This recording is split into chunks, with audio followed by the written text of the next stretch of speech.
Georgia Secretary of State Brad Raffensperger is calling for a change to Georgia's constitution. Joining us now to talk more about this is Project 21 National Advisory Board member and president of Americans for Citizen Voting, Christopher Arps, back with us from St. Louis. Normally a panelist here on Wake Up, this morning joining us to talk about something pretty unique, Chris. I want to play you some sound from Brad Raffensperger, who was talking about this somewhat controversial plan last month. Take a listen.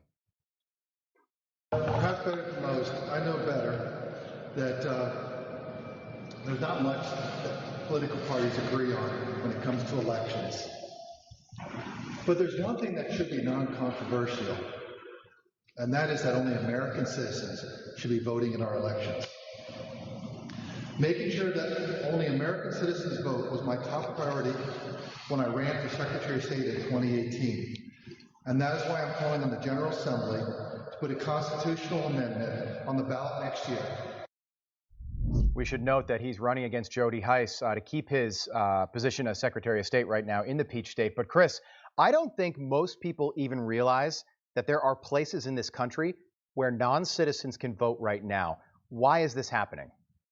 Rob, I was surprised a couple of years ago when I found out this was happening. From Maine to California and everywhere in between, local cities are allowing non-citizens with green cards. They're not illegals, but they are non-citizens here legally to vote in local school board elections and mayoral elections and things of that nature.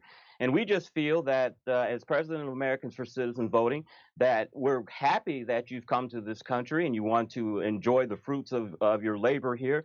But if you want to vote in our elections, that you should become a citizen first.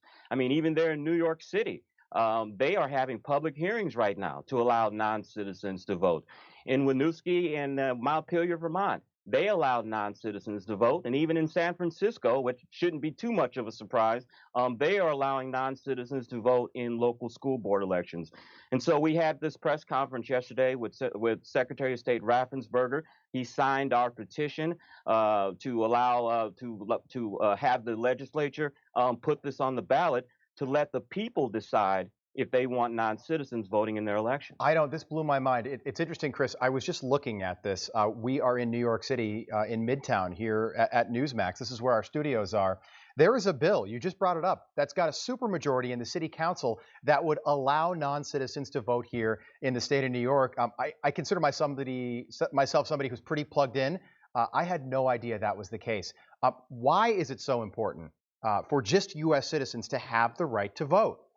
Well, first of all, if you remember during President Trump's administration, all we heard over and over and over was foreign interference in our elections, Russia, Russia, Russia.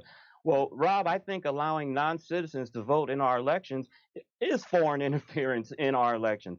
You and I can't go to Canada. We can't go to Mexico or over in Europe, in those countries, and vote in their elections. And so it's just common sense that if you want to vote in our elections, that you become United States citizens first.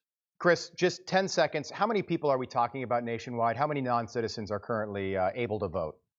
That's a hard number to put that on because as you know, in New York City, you just found out about this or just learned. They're really keeping this kind of secret. So we want to amend these state constitutions to stop this. Yeah, I've seen estimates that are in the millions, which is a stunning number. Sure. Pretty amazing stuff. Chris Arps, so good to see you. We'll see you next week on the panels. Have a great weekend. Thank you.